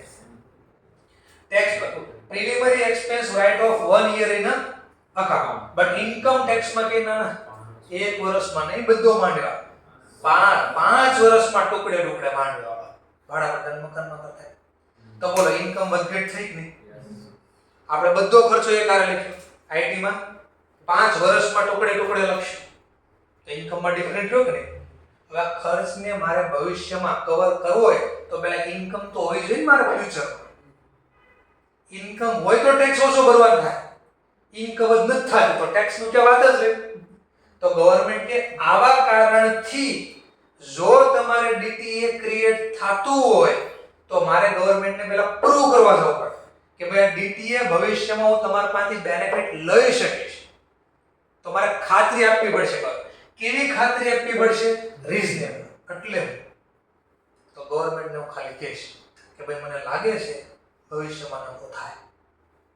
હું કહીશ મને લાગે છે ભવિષ્યમાં નફો થશે. પુરાવો ગવર્નમેન્ટ પૂછશે ને ક્યાંથી બતાય મને, બરાબર? તો એને કેવી ખાતરી કે રીઝનેબલ. અને મને ફીલ થાય પણ ફીલ થવાનો કંઈક બેસિસ આધાર પણ ગવર્નમેન્ટ પૂછે ને તેનો આધાર સમજવા. પણ જો ડીટીએ ક્રિએટ થતું હોય તમારું કોના કારણે? અનએબ્સોર્બ લોસ અથવા ડેપ્રિસિએશન માં ડિફરન્ટ આવતો એના કારણે, તો પછી એવા કેસમાં મારે વર્ચ્યુઅલ સર્ટેનિટી જોઈએ. વર્ચ્યુઅલ સર્ટેનિટી એટલે હા મારે પાસે એવિડન્સ હોવો પડે, પ્રૂફ. ગવર્નમેન્ટ માંગશે ને બતાડ કેમ આવું લાગે છે તો બોલીને બતાડીશ નહીં હાલે પાછું. મારે કંઈક પુરાવો જોઈએ, એવિડન્સ જોઈએ. જેમ કે સમજવા માટે મેં એક અનએબ્સોર્બ લોસ, આ અનએબ્સોર્બ લોસ એટલે શું પેલા તો અનએબ્સોર્બ લોસ કેવું? જેમ કે મેં કોવિડમાં બિઝનેસ બંધ હતો તો મને લોસ થયો 2 લાખ 2020 માં ઓર એક લોસ થયો મને 3 લાખ. 2022 થી ધંધો આગે પડી તો સમજવા માટે 7 લાખનો પ્રોફિટ કર્યો. 7 કરતા ઓછા 4,50,000 નો પ્રોફિટ કર્યો. આ બે લોસ છે. 2023 માં 7 લાખનો પ્રોફિટ કર્યો. ચલો ધ્યાનથી જો. તો આપણે 2020 માં લોસ કેટલો દેખાડ્યો છે અકાઉન્ટમાં? 2 લાખ. 21 માં 3 લાખ, 22 માં 4,50 અને 23 માં 7 લાખ. આટલું ક્લિયર? અકાઉન્ટ પ્રમાણે, કંપની એક્ટ પ્રમાણે. ચલો આમાં હું ટેક્સ આપ્યો છે 2020 માં 20 માં 21 માં કઈ આપ્યું છે? તો આઈટી પ્રમાણે પણ આવો જ હશે ને લોસ સમજવા માટે. 2 લાખ 3 લાખ 4,50. નફો થાય ત્યારે તો ગવર્નમેન્ટ ટેક્સ માંગે ને, લોસમાં નહીં આપતા. ચલો નફામાં તો આપો. તો આપણે ગવર્નમેન્ટ આખું નિયમ બનાવ્યો કે ભાઈ એઝ એ એમ્પ્લોયર તરીકે માલિક તરીકે મેં ઓબ્જેક્શન લીધું કે નફો થાય ત્યારે તમે પહોંચી જાઓ છો પૈસા કવર કરવા. મારા લોસ છે એનું મારે શું પહેલા લોસ છે એ તો મને પહેલા કવર કરવા દો. લોસ કવર થઈ ગયા પછીનો જે નફો હોય એના ઉપર ટેક્સ માંગો ને. મારા 2 લાખ ધોવાઈ ગયા, મૂડી ગઈ, એનું હું 4,50 માં પહોંચી ગયા. આ 2 લાખ 3 લાખ આમ જો ઓલ ઓવર જો શું થાય એટલું જો ઓલ ઓવર 50 હું લોસ માં લઉં છું, ક્યાં મને નફો થયો છે? તો પહેલા મને મારો લોસ તો કવર થવા દો, પછીના નફા ઉપર હું તમને ટેક્સ આપું ને. તો જો તો આ કેસમાં મને જો આ 4,50 ઉપર કોઈ ટેક્સ નહીં લાગે, એબ્સોર્બ કરવા દે. હું કે એબ્સોર્બ જૂનો નુકસાન તો પહેલા માંડી ગયા. તો પહેલા 4,50 માં જૂનું નુકસાન ને પહેલા જૂનું 2 લાખ. ચલો હજી નફો હોય આ એબ્સોર્બ થઈ ગયા. હજી નફો વધ્યો આ ઓર એબ્સોર્બ કરો 2.5 લાખ. 2.5 નો નફો હોય 3 લોસ તો 3 પણ નફો. તો બોલો અહીં ઇન્કમ કેટલી છે? 0.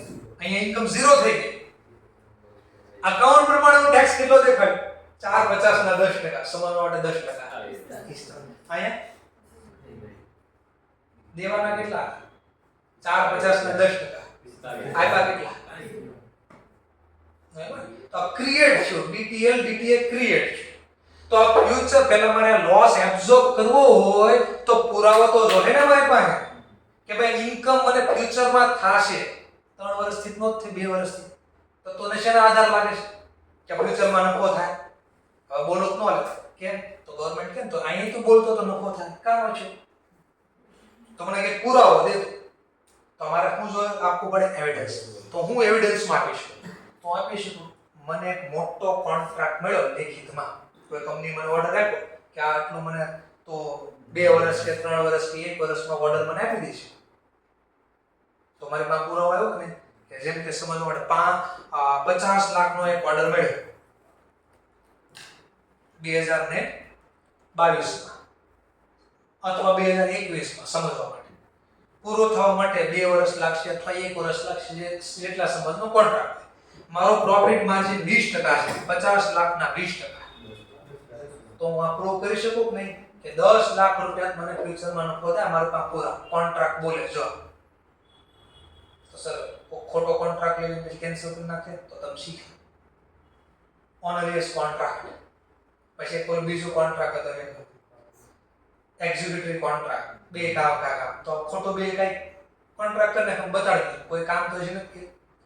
ઓનરિયસ કોન્ટ્રાક્ટમાં બીજું કારણ યાદ કરો પહેલો તો હતો લીધો કોન્ટ્રાક્ટ ક્યારે નુકસાન બીજામાં હતું ફ્યુચરમાં લોસ તો ફ્યુચરમાં લોસ થઈ ગયું તો અત્યારે પ્રોફિટ છે તો એના માટે પેનલ્ટીની જોગવાઈ કે જો કોન્ટ્રાક્ટ કેન્સલ થઈ ગયો 20% તો પેનલ્ટી લાગશે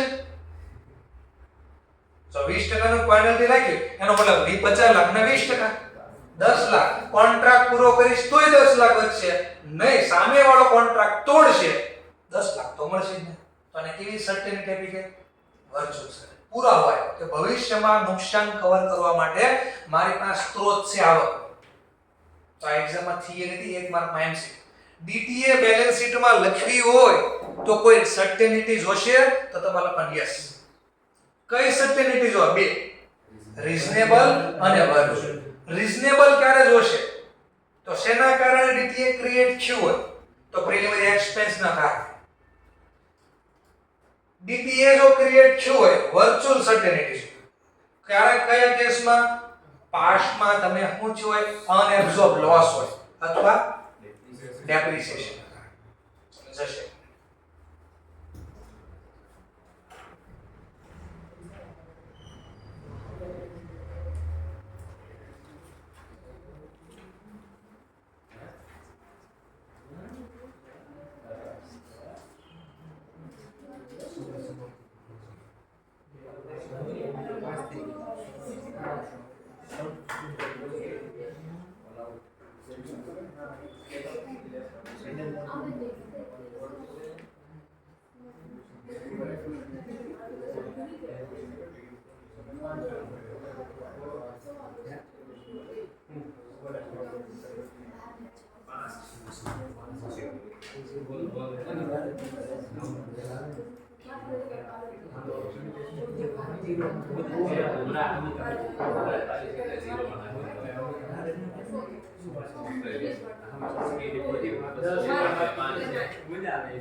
તો ડીટીએ સીધું ચોપડામાં નહીં લખાય સર્ટેનિટી જોશે કઈ સર્ટેનિટી રીઝનેબલ અથવા તો વર્ચ્યુઅલ તો કામ કરીને કોઈ ગોજનો કોઈ આવો વ્યક્તિ છે જે નેટ આનો જ વહીવટ કરે એટલું કરે તો વ્યક્તિનો બિઝનેસ કરે ધનવાનમાં ધનવાન વ્યક્તિ સ્ટીલ કિંગ કહેવાય લોખંડનો કી, સ્ટીલ કી. કયા સીધા? લક્ષ્મી મિત્તલ. લક્ષ્મી મિત્તલ છે ને, ઓળખો છો? નો ખબર હોય તો એને જરા સર્ચ મારજો કોણ છે. લંડનમાં રહે છે. બરાબર. તો આનું મેન કામ આ શું કરે? લોસ મેકિંગ કંપની ખરીદે. શું કરે? લોસ મેકિંગ કંપની કરે. 5 વર્ષથી લોસ કરતી ને હેવી બેલેન્સ શીટમાં લોસ ભેગો છો ને. સમજાણું ને? લોસ ભેગો કર્યો એટલે બે કંપની ભેગી, મારી કંપની ખરીદી લીધી ને, લોસ વાળી કંપની ખરીદી છે. તો શું કરશે? મારી પાસે અનઅબ્ઝર્વ લોસ છે. એક કંપની પ્રોફિટ કરે, એક લોસ કરે છે. કરી દે તો બે તો લોસ એબ્સોર્બ કર્યા કરશે. ટેક્સ નહીં ભરે. 30% નફો તો આમદન વધે છે. 28% જીએસટી, 28% નફો આમદન વધે છે. એનો મને ગવર્નમેન્ટમાં રૂપિયો જ ન જાય. પ્લસ બીજો એની પાસે મેનેજમેન્ટ સિસ્ટમ આવી છે. એ કઈ કંપની પાસે ખરીદે? જેની પ્રોડક્ટ સારી હોય પણ એ કંપની લોસ કરવાનું કારણ તો એની મેનેજમેન્ટ સિસ્ટમ ખરાબ હતી. બધી લોસ વેળે ન ખરીદે પાછી કે પ્રોડક્ટમાં કાંઈ લેવાનું નથી, એવી નહીં. સારામાં સારી પ્રોડક્ટ બનાવતી હોય પણ લોસ કરતી હોય બીકોઝ ઓફ એના મેનેજમેન્ટના કારણે, એવી કંપની ખરીદવાની. જેનું નામ હતું એક લિસ્ટ 2010 આજુબાજુ, 10 11 એક્ઝેક્ટ વર્ષ નથી ખબર. ઉત્તમ ગાલવા સ્ટીલ એના ખરીદી. Loss making company. પ્રોડક્ટ બહુ સારી બનાવો. ધીમે ધીમે પહેલા લોસ એબ્સોર્બ કર્યો, મેનેજમેન્ટ સિસ્ટમ સેટ કરી અને બે નફો કરે છે. એટલે ટેક્સ નો કર્યો 3-4 વર્ષ, પ્રોફિટ કરી દીધો, સસ્તામાં ખરીદી લીધી અને પછી કંપની ઈચ્છા પણ કરે મોંઘા ડબલ ટ્રિપલ ફાયદો કરે. આનો યુઝ કરવાનો. ભરી નાખો પણ એના માટે ટાઈમ જોઈએ. હવે ગોતવા માટે ટાઈમ જોઈએ કે ભાઈ બિઝનેસની સ્ટ્રેટેજી હું લોકો ગૂગલમાં સર્ચ કર્યા કે ભાઈ આ લોકોની સ્ટ્રેટેજી કેવા વાળા બહુ મળી જાય. વક્તા હોય ને બધા બહુ સ્ટોરી બનાવી બધાની સ્ટોરી સાંભળો. એક છે રાહુલ મેલોડિયા કે મરોડિયા કેવું કંઈક નામ છે. એ હવે બહુ સ્ટોરી રાખે. ઘણા બધા લોકો વિવેક બિંદ્રા છે ના બધા તો એ પોતપોતાની સ્ટોરી કહેતા. તો બધાની સ્ટોરી થોડી સાંભળો. એ લોકો છે ને આ બધું કરે છે કે જે સક્સેસ કંપની હોય અથવા ફેલ થઈ હોય તેના બધી કેસ સ્ટડી બનાવે. એ સીએ જ છે લગભગ. તો કેસ સ્ટડી બનાવી, કેસ સ્ટડી સાંભળવાની. એટલે જેનાથી આઈડિયા આવે આની પાસે સ્ટ્રેટેજી શું છે, આની પાસે કઈ સ્ટ્રેટેજી એ ખબર પડે. ક્લિયર મુદ્દો? તો કામ ફ્રી સમયમાં વેસ્ટ ન કરતા. 5 વર્ષ બહુ ઇમ્પોર્ટન્સ છે, 4-5 વર્ષ જે ગણો. પછી કોઈ પ્રકારનો સમય નથી વધારે અને વચ્ચે એમાં ગપ્પા જ મારશો. કારણ કે આખો દિવસ કામ કર્યું, થાક્યા હશો, ગપ્પા મારશો. ટૂંકમાં રિલેક્સ જ હોય બોડીને. પછી અત્યારે બધું થાય. અત્યારે સૌથી યંગ એજ કહેવાય. અત્યારે જેટલી એનર્જી હોય ને એટલી ક્યારે લાઈફમાં પછી એનર્જી એટલી ન આવે ક્યારે.